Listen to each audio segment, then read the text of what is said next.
नहीं बता सकते थे, लेकिन भूगर्भ शास्त्रियों ने बताया कि साहब इसमें जो हिमालय और जो विंध्य से लगा हुआ हिस्सा है इसके जमावों में और जो बीच का हिस्सा है उसके जमाव में फर्क है।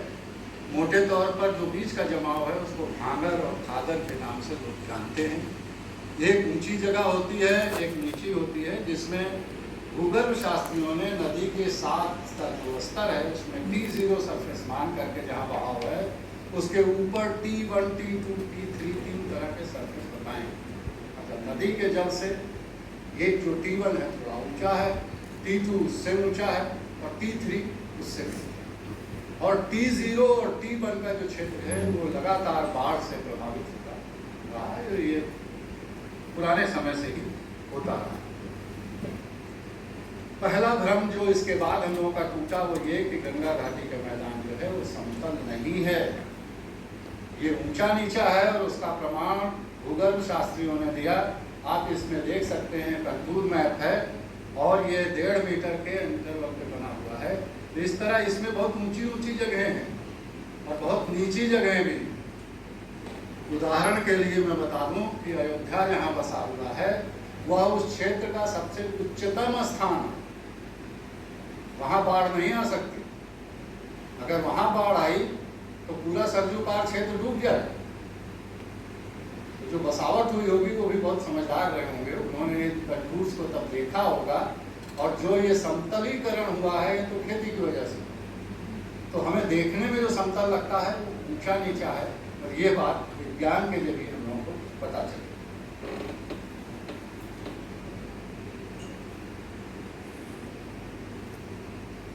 आपको ये दिखा है, हमने 1.5 मीटर कहा था, 1 मीटर का कंट्रोल है। तो 20 से 25 किलोमीटर में ऊंचा हुआ स्थान, फिर ये नीचा।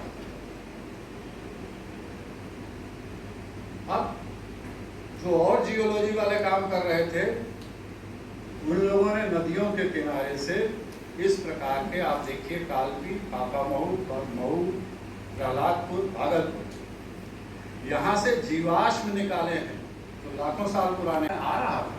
इसका प्रमाण हमारे पास है और वह सिद्ध हो चुका है।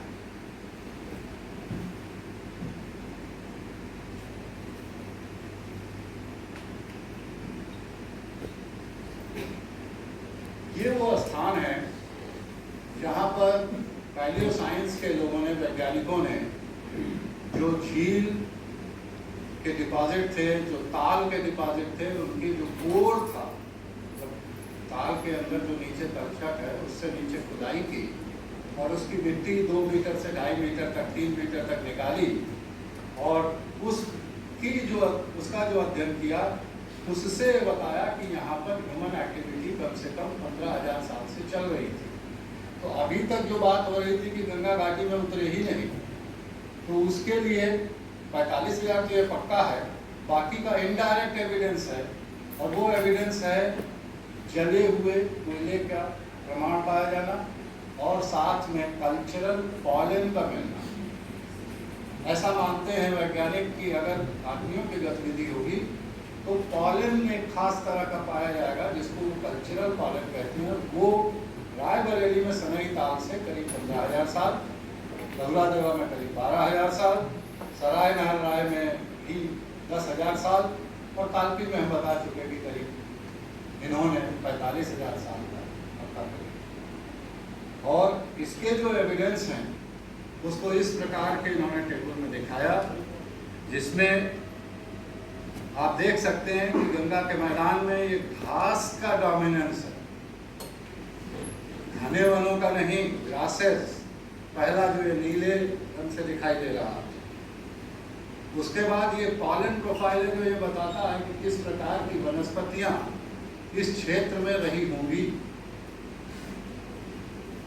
फिर वो माइक्रो चारकोल जिसको आप कहते हैं वह दिखाई दे रहा है। जब तक जंगल जलेगा नहीं ये एविडेंस यहाँ नहीं आ सकता। और ये जंगल जलाने का काम 2 तरह से होगा। एक तो प्राकृतिक रूप से आग लग सकती है, जब बांस आपस में सूखा टकराता है और हवा तेज चल रही होती तो बांस में आग लग जाती है। लेकिन लगातार तो ऐसा नहीं होना चाहिए। अगर लगातार हो रहा है तो इसके मतलब शायद कोई ह्यूमन एक्टिविटी है आप इसकी डेट देखिए तो आप ये देखिए नीचे 14,000 कुछ मतलब 15,000 के आसपास है आज से, और ऊपर तक 1705 तक की गतिविधि दिखा रहा है। तो ये रेगुलरली जंगल में आग लगने का एविडेंस नहीं माना गया, बल्कि ये माना गया कि कुछ ह्यूमन एक्टिविटी की वजह से ऐसा हुआ। तो 700 BC के तो बहुत पहले से यहाँ पर गतिविधियाँ दिखाई दे रही हैं। अब ये कल्चरल कॉलेज जो है आपका नंबर 2 में लाल गुलाबी वाला दिख रहा है, हल्का गुलाबी, उसके पहले डार्क, वहाँ देखिए इसकी प्रेजेंस नीचे से ऊपर तक दिखाई दे रही है।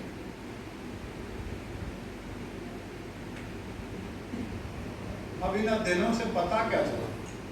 पता ये चला घने जंगल नहीं थे इस क्षेत्र, यहाँ तो खुला हुआ सवाना टाइप ऑफ लैंड जिसको कहते हैं आप, उस तरह के वन थे जिसमें घास बहुतायत से, घास की प्रजाति के वनस्पतियां अधिकायत में मिलती थी। और ये घने जंगल का भ्रम हम लोगों को छोड़ देना चाहिए, ये इन लोगों ने कहा। इसके अलावा जो और प्रमाण हम लोगों को मिले आज के सर ऐसे ही पूछती आवाज। हाँ ठीक है सर बस एक जानकारी चाहिए, सर क्वेश्चन जैसा नहीं है कि जैसे अभी तक तो हम लोग यही पढ़ाते रहे हैं, जैसे आपने